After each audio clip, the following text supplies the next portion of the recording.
Yo, what's up, everybody? Welcome to your Week 3 Waiver Wire edition of Fantasy Football. Today, I'm in a great mood, guys, because I scored the second fewest fantasy points in the podcast league this week. And I won! Because defense wins championship. Second fewest.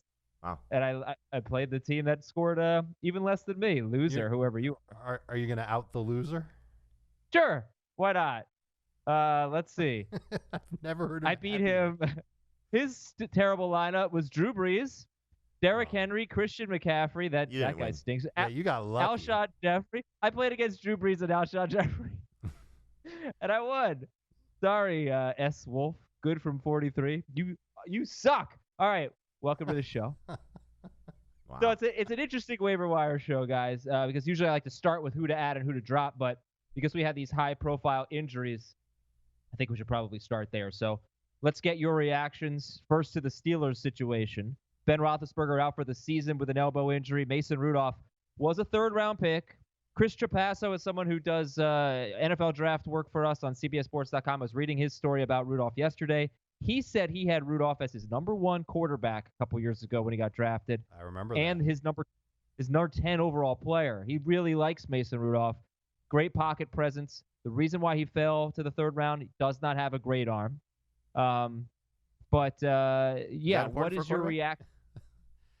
Well, he's a great quarterback. He's the number 1 guy. He just doesn't have a great arm. Hey, that's fair. A lot of great quarterbacks don't have great arms. It's not saying he has a crappy arm. Are we sure there was nobody else in the draft class that had a better arm? It doesn't matter. It doesn't matter. I'm just saying. Bottom line is, he's not a nothing prospect. He's a better prospect than, say, Gardner Minshew. Sure. So yeah, tell me how you feel about the Steelers guys going forward.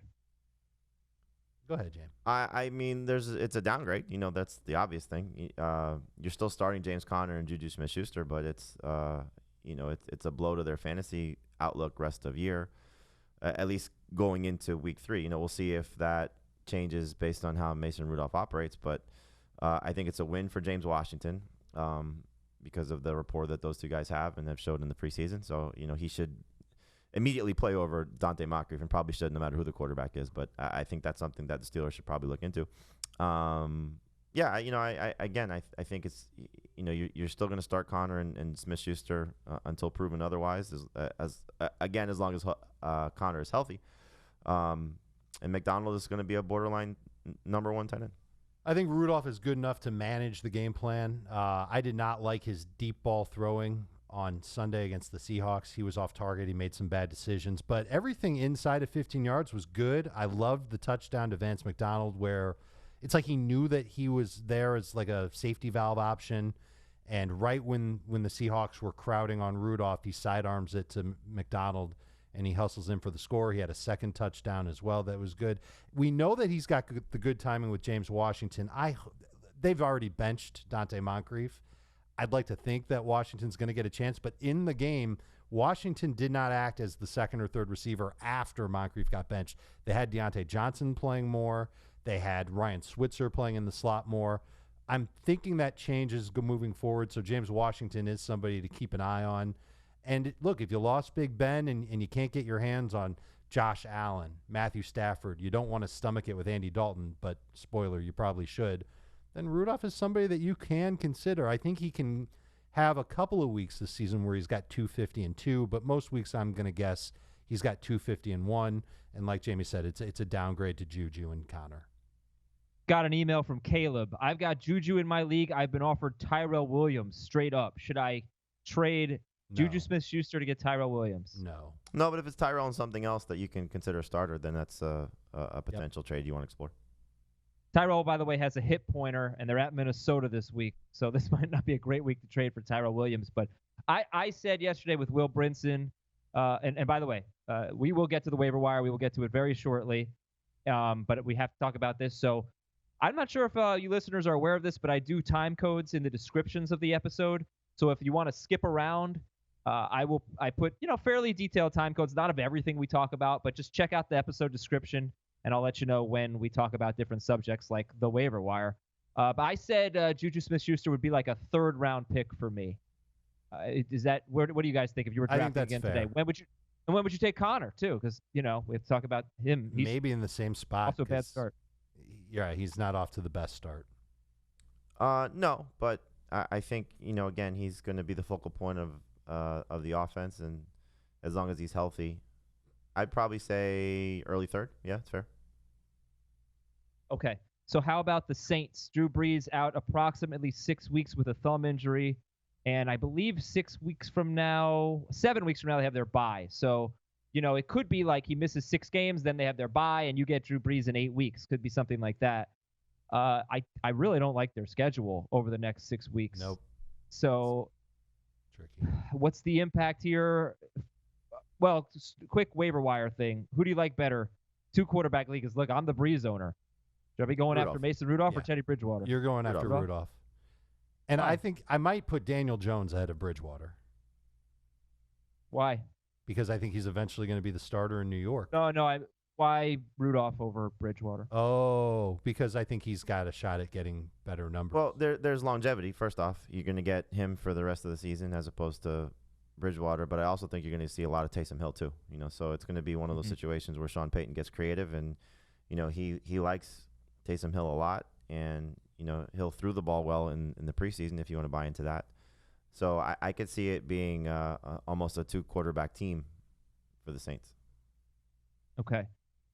For the Saints going forward, it's at Seattle, then Dallas, then Tampa Bay, at Jacksonville, at Chicago, Arizona, and then a bye, and then hopefully Breeze. Maybe even before that, who knows? Okay, so anyway, same question I asked you about Connor and Juju. When would you take Kamara and Michael Thomas if you were drafting today? I'd still feel okay taking Kamara in round 1, but it would be toward the back end of round 1, early round 2. And in a PPR league, I'm okay with Michael Thomas in round 2 because I think he's going to – this is what's in his favor is that he's going to continue to get a ton of targets. He's already up to 20 catches on the season. And they're not going to be downfield bombs, but they weren't necessarily going to be downfield bombs anyway from Drew Brees. Plus, Drew Brees is going to eventually come back, and I think that that'll perk up Thomas's value even more. So I'm kind of okay with those Saints guys as late first, second round picks. Yeah, I would say they're buy low candidates because people might be panicked on what the long-term outlook is. If you got off to a 2-0 start and you think you can get Michael Thomas, because you're probably going to have to still spend to get Alvin Kamara, but if you can get Michael Thomas relatively cheap, given what his performance was, look, 10 for 89 is clearly still a good day in PPR, and I don't anticipate him falling off completely with whoever the quarterback situation is there. We had a fun discussion on FFT yesterday on CBS Sports HQ where Will Brinson was on the show, and he said that he would rather have Michael Thomas than Todd Gurley right now. And I thought that was a fun discussion of look, in PPR it's close, and I posted a poll, and the voting was in favor of Thomas still, because people are concerned about what Todd Gurley's long-term value is. It's probably a different conversation with Juju again because, Ben is done for the season. But, at some point the hope is that Drew Brees comes back. I wouldn't be surprised also if we find out that the Saints place Brees on short-term IR, which would lock him out for 8 weeks. 8 weeks or 8 games? 8 games. It's weeks. It's games? Okay. Because, with that bye in there, it's not that much different if it were 8 weeks. Yeah, he would have to miss games after the bye if they lock him into IR. I think Will was crazy for saying he'd take Juju over Gurley, but not so much Thomas over Gurley. I think it's really close with Juju and Gurley. Yeah, I'm nervous. I mean, I went back. I kind of looked at some high-profile quarterback injuries, and I think you could be somewhat encouraged. I mean, like 2017, we had Aaron Rodgers and Deshaun Watson both miss a lot of time. When Deshaun Watson missed 9 games, DeAndre Hopkins was amazing. In the games that he missed, that Watson missed, Hopkins was on pace for 102 catches, 1,544 yards, and 12 touchdowns without Watson. And we've seen him be able to put up big numbers with bad quarterback. Aaron Rodgers missed 9 games in 2017. Devontae Adams was on pace for 92 catches, nearly 1,100 yards, and 10 touchdowns. Jordy Nelson, on the other hand, he was awful. He was on pace for less than 500 yards. He didn't catch a touchdown without Aaron Rodgers. Before Rodgers' injury, he caught 6 touchdowns in 4 games. Technically 5, but he got hurt almost immediately in one of them. So it'll impact different receivers different ways. It's hard to know. When I gave out the stat about Antonio Brown on yesterday's show, Antonio Brown without Ben Roethlisberger, The first 3 games he played without him in 2015, he had less than 50 yards. But Michael Vick was the quarterback, and he wasn't throwing he wasn't throwing a lot, and he wasn't throwing for a lot of yards. Landry Jones took over, and Antonio Brown had a 100-yard game. Then the following year, Landry Jones played again, 1 game without Roethlisberger with Brown, 7 catches, 106 yards. So the quality of the quarterback is going to really matter here. Let's go through the rest of the notes quickly. James Conner believes he'll be able to play this week. So am I going to waste my waiver claim on Jaylen Samuels here, or is this going to be another Geo situation? Who says it's going to be a waste? If you've got James Conner, shouldn't you want to If I don't have James Conner, what if I think you're not going to get Jaylen Samuels? I think it's worth still picking him up, just depending on A, what you want to spend of your fab budget, and B, where you are in waivers. So he's not going to be the priority ad, but yes, we had the situation last week where you picked up Gio and Mixon played and Gio was irrelevant, but there's still the potential of he goes into practice on Wednesday and the knee is not right. We're not getting, Mike Tomlin was definitive in his statement about Ben Roethlisberger that he's having surgery. We haven't heard Tomlin say yes or no in terms of Conner playing. So I think it's still, this is the tricky part about the NFL practicing on Wednesday and you running your waivers on Tuesday. It's the gamble you have to make. So I mean, he's still the number 1 running back to add. You can make a case that maybe Darwin Thompson over him because there's 2 injuries in the Chiefs backfield. But if he were to be the starter for Pittsburgh, quarterback change or not, you're starting Jaylen Samuels this week. Okay, so LaShawn McCoy is having an MRI on his ankle. He actually had the MRI. No major damage from McCoy. Haven't seen anything on Damian Williams. What's your expectation right now for the Chiefs running backs? I figure at least one of them will play on Sunday. It was a knee contusion for Damian Williams, so that's just a fancy word for bruise. So if he can practice 1 or 2 days this week, he'll be in there, and LaShawn McCoy has a chance to play. So Darwin Thompson would not be a priority for me off of the waiver wire. Neither would Jaylen Samuels unless I had the running backs in front of them. Then I would. But if I don't, I'd rather go get Raheem Mostert, and I'd probably even rather have Frank Gore, which I'm saying with as much enthusiasm as I possibly can for Frank Gore at 46 years old. No, I mean, look, if Devin Singletary's out, Frank Gore could get 20 Huge carries. Again. Against Cincinnati, right. Against Cincinnati, he could easily score. Yeah. I know, it's weird. He's going to be somewhat of a priority for me. I don't know. I know. It's gross, but we'll deal with it for 1 week. Yeah. Michael Gallup is out 2 to 4 weeks with a meniscus injury. Devin Smith is going to have an expanded role. Randall Cobb. They're playing the Dolphins this week, so these guys could be in play. So we mentioned Devin Singletary. He's day-to-day. Josh Jacobs has a groin issue. Tyrell Williams has a hip pointer. Do we know anything about those guys, Singletary, Jacobs, and Tyrell? Nothing yet. Singletary is, probably the one you got to worry about, just given the nature of his injury. It sounds as if the Raiders guys should be fine, but, I'm sure they're going to be cautious with them. Jalen Richard is somebody you can look at just to, make sure you're covered there. Or DeAndre Washington. Yeah, we've seen them split. We've seen them split. It's been so unpredictable in the past when they. Yeah, Washington's the one who's been filling in for Jacobs so far. Yeah, I would just anticipate game flow that I'd rather have Jalen Richard by leaps and bounds over Washington. And hey, they're at Minnesota, so you probably are not looking at a great situation in terms of points for Oakland. David Njoku concussion last night, so that's fresh, and we don't know the extent of it, but hopefully he's out soon. He left almost immediately in that game. Yeah. And hopefully he's back soon. And Philadelphia, of course, down 2 wide receivers, Alshon Jeffrey and Deshaun Jackson. Alshon not looking great for this week. I'm going to ask you about the top priorities in a second, but for me, Nelson Aguilar is pretty interesting. I know he's up there fairly high on the wide receiver priority list. The Steelers acquired Minkah Fitzpatrick from the Dolphins for a first-round pick. Tanking is alive and well in the NFL. The Dolphins are doing it expertly. They now have 3 first-round picks and 2 second-round picks in 2020. In 2021, the Dolphins have 2 first and 2 second. That is amazing. That is 5 first-round picks and 4 second-round picks. Who knows who else they're going to trade? They're kind of running out of assets. I mean, right. Xavier Howard and maybe Rashad Jones and maybe Kenyon Drake, but they're not getting a first-round pick for the latter 2. And Pat Shurmur did not commit to Eli Manning. They are at Tampa Bay this week. You know what that means, Adam. You know I don't want to see him unless Sterling Shepard is playing.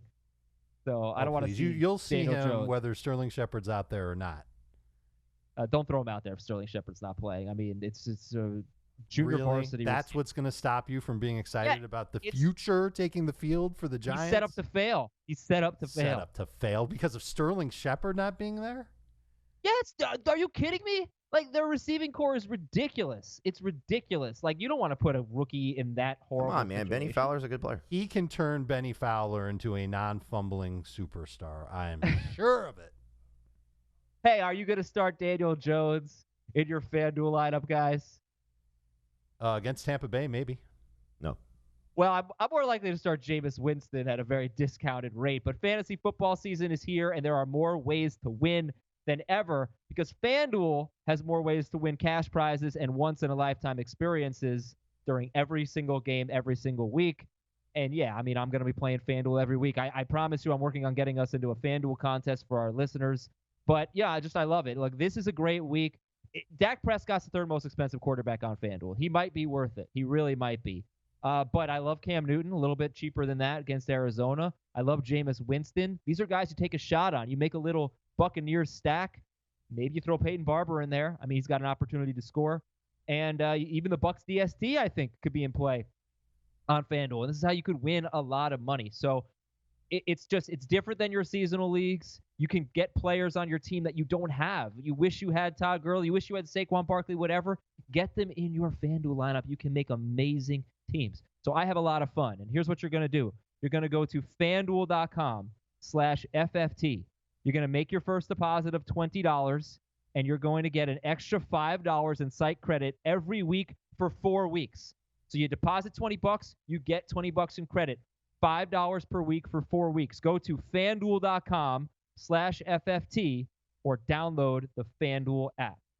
All right, let's get into the waiver wire now with the Tullamore Dew additions here. So it is game time, Tully time, the top additions presented by Tullamore Dew.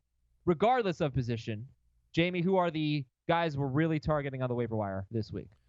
I would pick up Josh Allen for 2 reasons. One, I think he's been playing very well for the first 2 weeks, but he's also a potential trade chip for you if you want to try and take him from somebody else if you're not in need of anything. So he would be the first guy that I would look at in terms of just trying to be a little bit creative and sort of managing your roster and maybe helping take something else off somebody else's roster. Greg Olsen for sure. You know, you're looking at a tight end that is healthy and playing very well. And then pick your favorite Chiefs receiver. Demarcus Robinson seems to be the one you should go for first, although he would have also had 2 touchdowns along with Mecole Hardman, who had 1 called back due to penalty. But it's basically like I think the 3 of us can line up and play receiver for the Chiefs right now, and we'd be productive. No chance. It's just such a creative and fun offense the way that they're doing things. So I would lean slightly toward Robinson, but Hardman's right there. It's a prerequisite that you have to be fast in order to work in that offense, and I might be the slowest human being alive. So I don't know how. I buy that. Offense. Yeah, I seriously, I don't think you're the slowest human being. There are stones that are faster than me, Jamie. I like Olsen the best of the group for the exact same reasons why Jamie likes Josh Allen. I think he could be the trade chip if you're set at tight end, and if you're not set at tight end, you can go and get Greg Olsen, and now you're set at tight end because it looks like he's going to be a consistent fantasy contributor. Old men rule, I guess. And then Demarcus Robinson is my favorite Chiefs receiver as well. Not only did he have speed in that game against Oakland, but he also made some contested catches. His 39-yard touchdown was a contested catch, and that's just something that I think gives him an advantage over Mecole Hardman. And I could see him continuing to contribute. It's going to be hard for defenses just to contain this offense. And then they're going to get Tyreek Hill back in a couple of weeks. Goodness gravy, that's going to be good. I mean, definitely Olsen's going to be a big priority for me. And I don't know how consistent he's going to be, but you have to pick him up. He's a tight end. He's 51% owned. He's had 9 targets 2 straight games. But Cam Newton threw 51 passes in week 2. I brought this up on HQ. I don't think I brought this up on the podcast. I came away from that Carolina game last week, the Thursday night game, almost discouraged about the receivers because they have a good – between McCaffrey, Olsen, and the 2 starting wide receivers, they have 4 good options. Cam Newton's never thrown for 4,000 yards. So I just don't know how these guys are going to be consistent. I think it's going to be a little frustrating week to week. What do you think? It's going to be safer in PPR across the board. But I think with Greg Olsen, you're only going to look for 70 yards or a touchdown. And that's the basis that I use for tight ends. Been talking about those numbers for a while now, and I think he's got a good chance to do that every week, no matter who they're playing against. It just so happens this week they're playing against Arizona, and they've been struggling with tight ends so far this season. So to me, it's a no-brainer that he's going to continue to play well. And I think that the defense for Carolina, especially the front seven, has underwhelmed a little bit. And I think that's forced the Carolina offense to just continue to push the ball down the field, to lean on Cam a little bit more. If they didn't want to do it, they wouldn't have had him throw 51 times last week. I'm not saying it's a great move because Cam, everybody saw it. A lot of inaccurate throws. But those short area targets, and he seems to gel well with Olsen the best. So I'm confident in Olsen keeping his value. Samuel's the one that I'm the most worried about, and he just had a very good game. So that would be the one. If I had to rank those receivers, and I'm throwing McCaffrey out because you know where he'd rank, it would be Olsen, Moore, Samuel. Okay, so Jamie said Josh Allen and the Kansas City wide receivers. Dave, you said Greg Olsen. I'm sorry, I missed the others. Demarcus Robinson would be second for me. Yeah, I said Olsen also. Oh, you said okay. I would if I didn't need anything, Olsen would be the first guy I would go after if he's there. Okay, by the way, the Cardinals, that's Greg Olsen's opponent. They allowed the fewest fantasy points to tight ends in 2018, and by far the most so far. In 2019, they have allowed almost double the amount of fantasy points per game to tight ends. They've given up 100 yards and a touchdown to a tight end 2 straight weeks. Unbelievable. Terry McLaurin, I just want to mention this stat. He has the second most targets inside the 10-yard line in football. I think it's only 3, but that's still a lot in 2 games. Larry Fitzgerald's number 1, and McLaurin is number 2 for targets inside the 10. So if that's his role, that's pretty impressive. That's just part of his role. That's just part of his role, Adam. If he has that role for Washington, I mean, if that's the guy they're looking at there, that's great. For me, a lot of the guys that I'm going to want to pick up might be owned in more than 65% of leagues. Jimmy Garoppolo, I might consider this week. Peyton Barber. Carlos Hyde is 73% owned. Chris Thompson is 72% owned, only in PPR. Royce Freeman, 70% owned. Justin Jackson, 65% owned. So, those are options. If you missed the Monday show and you're thinking about the 49ers running backs, you should know that in the first half, Breida really did get most of the carries. And specifically, Jeff Wilson didn't get the carries until the fourth quarter. I mentioned that on Monday. All right, so those are our top priorities. Greg Olsen, Chiefs wide receivers, Josh Allen. Let's go through it position by position. Jamie, give me your top 3 waiver wire quarterbacks. Obviously, Josh Allen on there. Who else? Stafford and Dalton. I think Dalton is probably a little bit better long-term. Stafford better for this week. Dalton's put up, good fantasy production each of the first 2 games, 22 more points in both those outings without A.J. Green. And so, Green hopefully back. I'll say by week 4 is kind of the expectation. So you put Green in this offense with what John Ross has done and obviously Tyler Boyd, and it could be fun to see what Zach Taylor does when he has his full complement of weapons to help Dalton play. Defense is going to be bad, so he's going to have the opportunity, I think, to be throwing quite a bit. And then Stafford, I think you just look at, last week was a down game clearly for Hawkinson and Amendola, but having, the 4 weapons that he has, or 5, I guess, when you factor in Kerryon Johnson, with Golladay and Marvin Jones, a healthy Stafford will be good enough to get you, 18 to 22 points, I think, on a week-to-week basis. So, these are low-end starting options at quarterback that can get you by if you're the Brees or the Roethlisberger owner until you kind of figure out what your long-term solution is, whether it's via trade or somebody else becoming available on waivers in your league. Are you getting away from Dalton this week though at Buffalo? Yeah, that's what I'm saying. Like I like Stafford better this week. I believe though Dalton in week 3 and week 4 and week 5 has good matchups. At Pittsburgh, just week 4. Week 4 is at Pittsburgh, right. which is no longer a good matchup if Minkah Fitzpatrick is. Well, we'll see how long until he gets worked in, and I don't think it's a horrible matchup, to be honest with you. I think he'll still be able to get you in the 18 to 22 point range. Week 5, home against Arizona. That qualifies as a good matchup. Right, and it's worth mentioning that Jacoby Brissett is 4th for Jamie, and he's 26% owned. He's not throwing a lot. 27 pass attempts, 28 pass attempts in 2 games. But Brissett's schedule's great. Atlanta. He really is, yeah. You know what? Jury's still out on Atlanta's pass defense, but looks good. Oakland at Kansas City. Those are his next 3 games, then a bye. So just want to throw that name in there as well. Okay, running back. Dave, top priorities at running back this week. The number one guy for me is Raheem Mostert as the part B, I guess, of their run game behind Breida. I know Jeff Wilson had a great game, but he mostly played in the fourth quarter of a blowout win for the Niners. I think Mostert really showed that he can contribute in a major way, and they're going to mix and match Breida and Mostert until Tevin Coleman comes back. And then I don't know what's going to happen after that. So as a short-term fix, I think you can start Mostert maybe as high as a low-end number 2 running back, certainly as a flex, especially if you're just hating what you've got at running back. I don't know what people have, but he's somebody that you can go after. Frank Gore would be right behind him. Both those guys available in over 70% of CBS Sports leagues.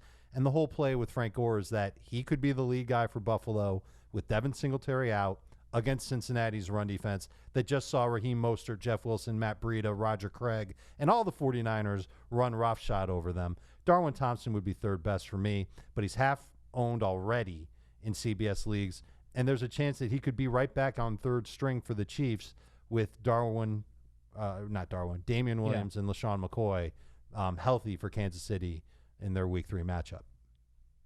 Yeah, and also, for what it's worth, I mean, the Chiefs don't really care about your defense, but Baltimore is so far allowing 1.56 yards per carry to running backs against the Dolphins and the Cardinals. Right. And they were great against They running have backs not really last been year. challenged yet, I would say. Well, I mean, I think David Johnson had like 17 rushing yards, so. He had 7 carries. Yeah, right. He still was terrible. But okay, fair enough. Let me talk about a couple things I want to promote, then we'll get to wide receivers. We've got the iTunes Mailbag. Please give us a 5-star review. Ask us a question. We'll compile some. We'll read them on the Wednesday show and the Saturday show. We have got it's time. We've got T-shirts. We got swag, baby. Fantasy Football Today T-shirts. If you want to win them, join our Facebook group. Go to Facebook and just search for Fantasy Football Today. Come join the fun. It's actually a really good group because if you have some starter sit questions, you can ask them, and the group, the community, the listeners will help you out. Trade questions, whatever. It's great stuff. It's moderated and managed by our producer, Ben Schrager. He's doing a great job. But right now, the funniest team name, that we have a team name contest for week 1. We're going to pick them, but submit a team name on Facebook. You'll see the thread, and the best one wins a T-shirt. We're going to do a contest every week. Also, check out CBS Sports HQ on your connected device, Roku, Apple TV, whatever it is. Watch HQ. It's all free. It's 24/7 sports coverage. And if you miss our Fantasy Football Today show at noon Eastern on HQ, you can see it later. You log on. All right. Wide receivers. Jamie, who are the top wide receiver priorities? Well, it's the 2 Chiefs guys. I think you look at, again, as long as Tyreek Hill is out, you're going to get both guys playing enough, getting enough targets from the best quarterback in the NFL and the best play caller in the NFL that you can, Robinson should be first, but Hardman's, not far behind him. And then I think the third guy is interesting because if you have the injury situations to the Eagles, then it's an easy call to take Nelson Aguilar third. But Terry McLaurin has played really well. It's hard to overlook what his role will be moving forward. Don't like the matchup for him this week at all at home against Chicago. I think it's going to be a tough situation for the entire Washington offense. That's probably a no-brainer. But Aguilar in the interim with the injuries to the Eagles would have the better short-term appeal. Okay, Aguilar had 11 targets, 8 catches, 107 yards, and a touchdown. He also dropped what probably would have been the game-winning touchdown, or was it tying touchdown? Whatever it was. That was brutal. That actually ended up being a very fun game. Mm-hmm. Aguilar has Detroit this week. We are going to talk later about DJ Chark, Deebo Samuel, the Cowboys guys. I'm pretty interested. Somebody's got to emerge in San Francisco, and it might be Deebo Samuel's only 25% owned. Dave, tight end. Other than Greg Olsen, who would you pick up? You got to go young at tight end, and that's why you go with Jason Witten. Well, that's not really the reason why you're going with Jason Witten. He scored a touchdown in each of his first 2 games. And who do the Cowboys play in week 3? Anybody know their schedule? Anybody see it yet? Well, it's on the screen if you're watching the podcast. It's Miami. It's a bad defense. Michael Gallup isn't going to play. Could Witten be second on the team in targets? Probably not. Could he score a touchdown again? Probably. So I think he's a top 12 tight end this week. You can plug him off the waiver wire, stick him right in your lineup, and hope for him to find the end zone again. That would be the second best tight end for me, ahead of guys like Will Dissly, Tyler Eifert, and the rest of the crew who you're crossing your fingers and hoping they find the end zone. Yeah, I'd still take Vernon Davis and Will Dissly over Witten, just because we kind of fell into this trap with the Dolphins on week 2 where the Patriots didn't have to do very much offensively and still put up 43 points. I mean, Miami's going to have a lot of those games. So I don't know if Witten's going to be a heavily targeted guy. Could score. Could have the Antonio Brown game where you get lucky with the touchdown. So if you want to buy into that, go ahead. Yeah, and then I think you see why Greg Olsen is a priority, because after Olsen, you're Will Dissly. Yeah, he had 2 touchdowns last week. Jason Witten, it's not as appealing. DSTs. So first of all, how high are you on the Cowboys DST? The Patriots DST won me 3 weeks, so I love them. Yeah. But 3 games this They're number 1 past week. Yeah, they haven't been very good against the Giants. They're playing Miami. Who sacked? All right, I know. Okay, so they're 81% owned. Don't overthink it. They're playing Miami. They're 81% owned. Honestly, if your team is good and the Cowboys are there, don't be afraid to make them your number 1 waiver wire priority. You got to win weeks, and hey, that's why I said the same exact thing about the Patriots. They scored 50 fantasy points. You also scolded us for not having the Bears number 1 when we had the Patriots number. At least you said, I know I had the Patriots number 1 defensively. I don't know if I scolded you, but you yes, did. I did say that I felt Bears shame. should be number 1. Okay, but I'm saying the Cowboys could win you a week. They absolutely could against the Dolphins. Of course they can. Who else? What other DSTs? The Packers. I think the matchup against the Broncos in their building is a favorable one. So I would look at Denver's defense if they're available, or Green Bay's defense if they're available. Don't go with Denver's 39. No, only 39% owned. Seattle against Mason Rudolph. Having to.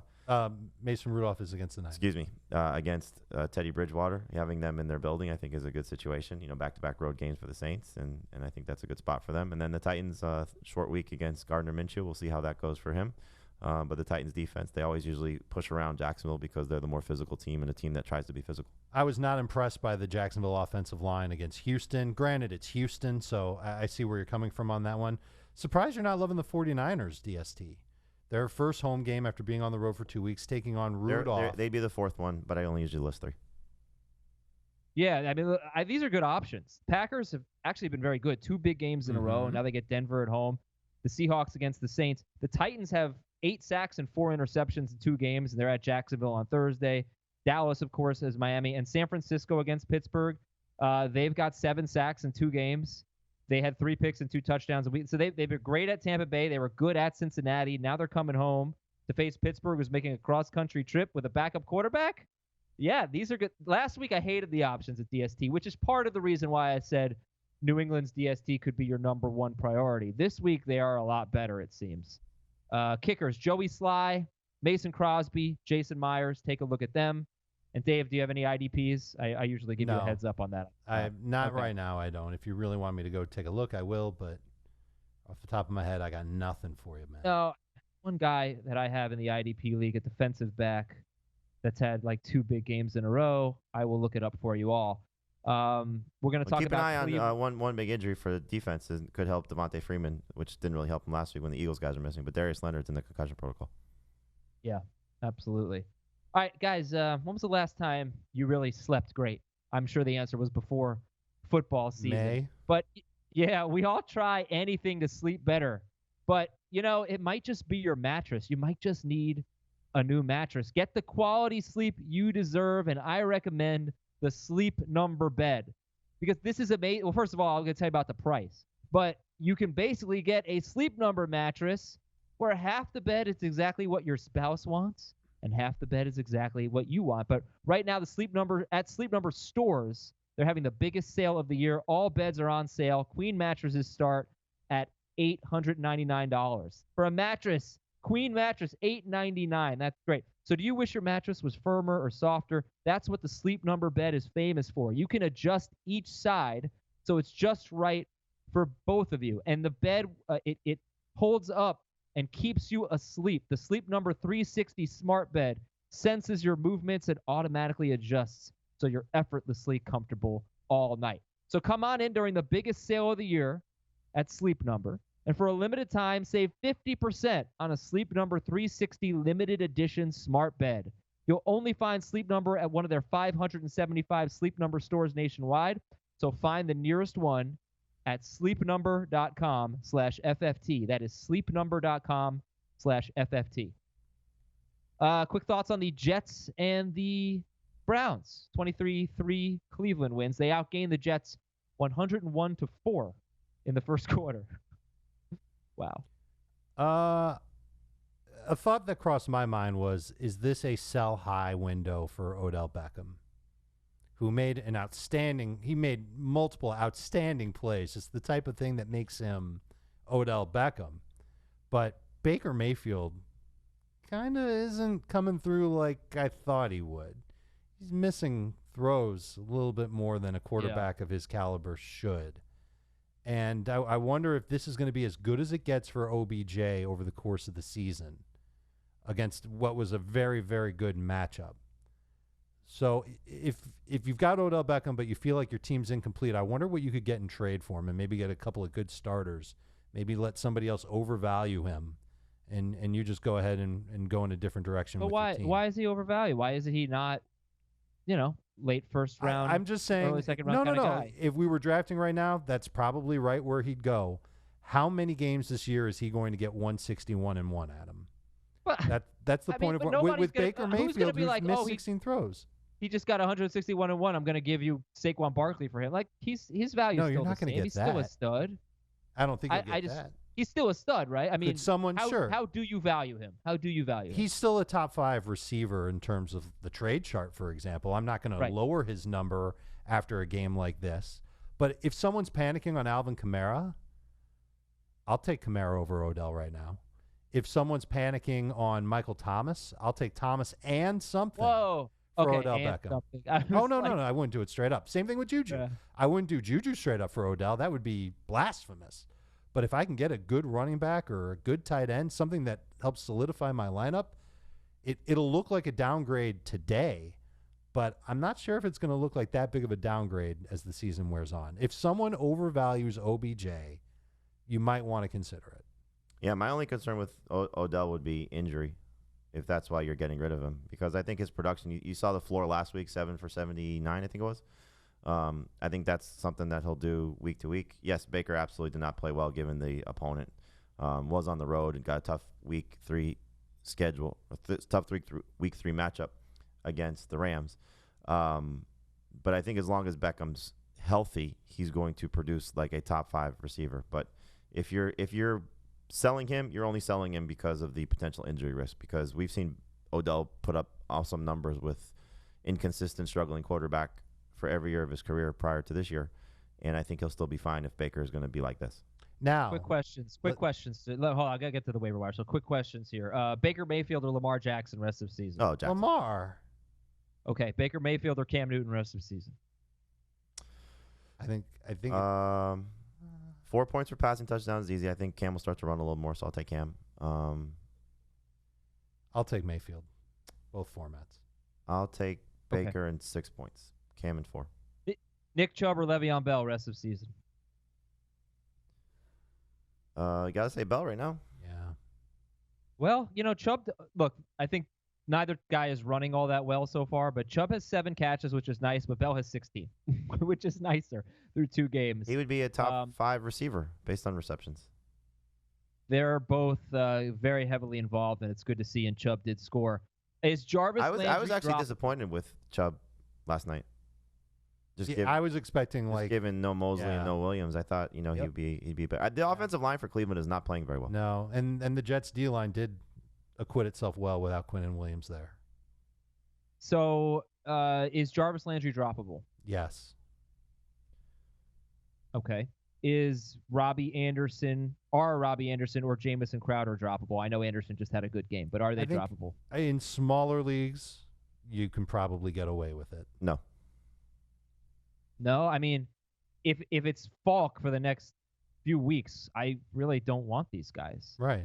And we're talking about guys like Demarcus Robinson, Hardman, Chark.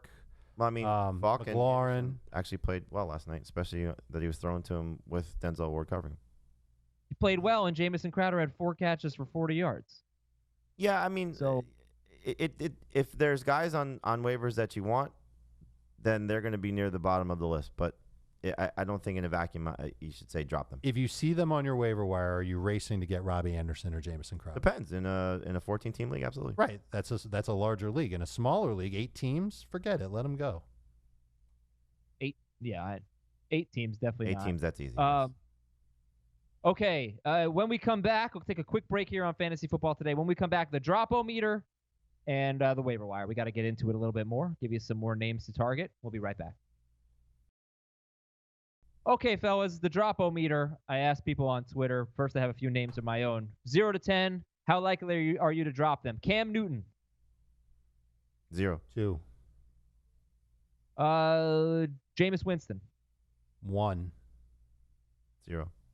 Yeah, I think Winston can actually turn things around. I might be a little more optimistic about Winston than Cam. O.J. Howard. 0. 1. Okay. Drew Gotta Brees. give him the chance. 10. Brees is like an 8. Ronald Jones. 3. 4. Miles Sanders. 0. 0. 0. These are from Twitter, by the way, not me. Dante Pettis. 10. 10. Yep. D.D. Westbrook. 4. 6. Justice Hill. 10. 11. Latavius Murray. 0. 2. Kenyon Drake. 10. 11. 17. Okay. All right, here we go. Unless they trade to the him. waiver wire. I mean, that's that. If you're holding on to Kenyon Drake, you're hoping the Dolphins trade him somewhere where he gets some value. By the way, Team Name Tuesday. I wish I was a little bit taller. I wish I was a Waller. And to the window, to the Waller. And I want to be a Waller shot caller. Thank you, Darren Waller. For Netflix and chill. For Netflix and chill. I like that. And 3 Minshew and a baby. Okay, now to the waiver wire. Quarterbacks. So Jimmy Garoppolo is 69% owned. Nice. And he gets Pittsburgh, who has allowed 300 yards and 3 touchdown passes to Brady and Wilson. And those guys threw 35 and 36 passes. Garoppolo has not even reached 30 passes. So how do you compare him to like Josh Allen? If Josh Allen was your favorite quarterback and yet it's under 65% owned, and then you saw Garoppolo out there too, where would you rank Garoppolo? 2nd. I'd rather have Allen. I'd rather have Garoppolo. If I'm doing it week to week, I'd rather have Garoppolo. There's much more upside with Allen based on his running that we've seen so far, 17 attempts through the first 2 weeks. And so I think you also have to build in the injury factor for Garoppolo too. So I think Garoppolo's a potential starter this week, but Allen's somebody that you can use potentially as a starter the rest of the way. I never asked this question, and I am sorry. I have to ask it now. How much fab are you spending on your favorite guys this week? Not much. No, I don't think this is a break the bank type of week. Maybe for Olsen. I don't think you break the bank for Olsen, but he would be over 10%. I don't know if there's another guy that we've talked about who I would go over 10% on. I'm interested to see what you say about the running backs who are available in like 30% of leagues. But the other quarterbacks, in case you missed it, Garoppolo and Allen, Dalton, but not necessarily this week. We like Stafford better this week. Jacoby Brissett, and then you got Mason Rudolph and Teddy Bridgewater.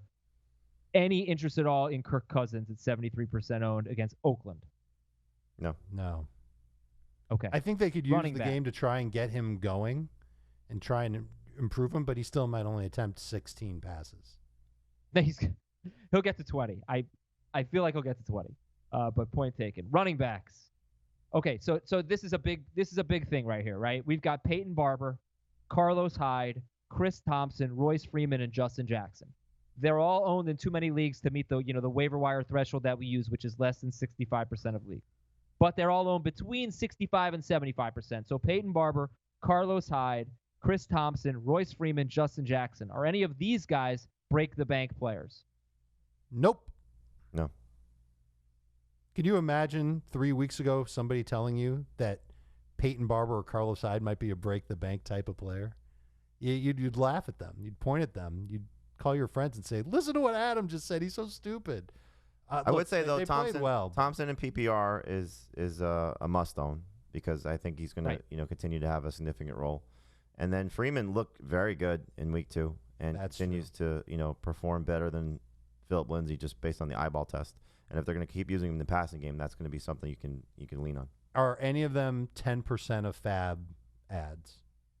Well, I would say that the 2 injury replacement options, it's a speculation, but if you get no James Conner or no Chiefs running backs, then Jaylen Samuels and Darwin Thompson are worth more than 15%. That's true. Mm-hmm. Yeah, look, if you're 0-2 and you're just screwed at running back, would you spend 10% of your budget on Peyton Barber? In a matchup against the Giants, yeah. Yeah, Carlos Hyde gets the Chargers coming off a 20-carry game against Jacksonville. He had only 10 carries in week 1. So, game script's going to matter, obviously. Denzel Perryman, remember we talked about this with the Chargers. Denzel Perryman, that maybe their most important player against the run, he played 3 snaps, so he's still just not healthy. I don't know what his role is going to be because he's not out, but he's barely playing for them. Okay, so then the other running backs, Jaylen Samuels, Darwin Thompson. Dave talked a lot about Raheem Mostert. They have Pittsburgh this week. Frank Gore, again, 19 carries at the Giants, 11 carries in week 1, but they get the Bengals. If Devin Singletary's out, Frank Gore against the Bengals, if he gets 20 carries, that could be a good game. And TJ Yeldon also on this list. But he's literally a 1-week Band-Aid because I don't think you're going to feel good about going with Frank Gore against the Patriots in week 4. And then he's at Tennessee in week 5, and then a bye after that. At some point, Devin Singletary hopefully will be back by then. And Gore will still share a little bit with TJ Yeldon throughout the entire time. I don't even feel that good about him if I knew he was getting 20 carries against the Bengals. He's not good. No.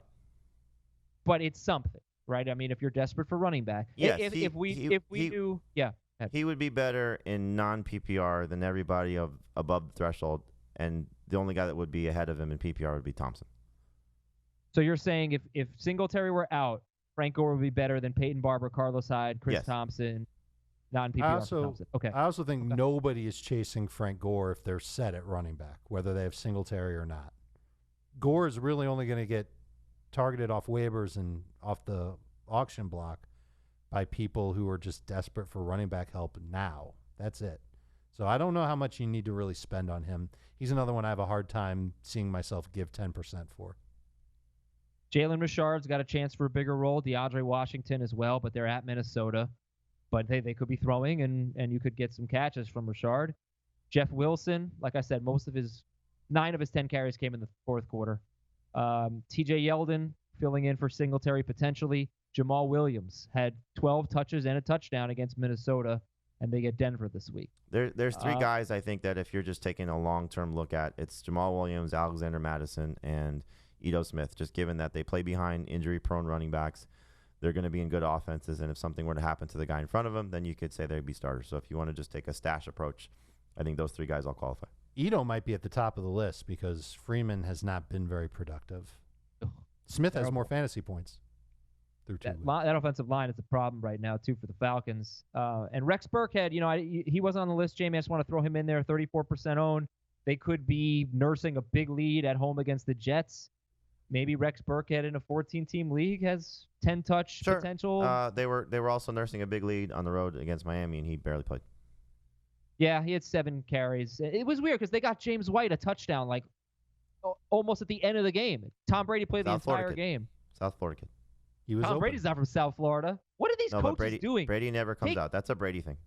Take Baker Mayfield out. Take Tom Brady. Take these guys out of the game. Mayfield threw a pass with a minute and a half left in the 4th quarter, and he had to step over a defender and nearly got crushed on a 3rd down play. That was one of the dumbest things I've ever seen. Hey, if you want to see what we look like, you guys look very sharp today. I look kind of sloppy. Our entire show is available now on YouTube, or at least the video portion of it. Go to youtube.com/fantasyfootballtoday and check it out. And that is it for the video portion.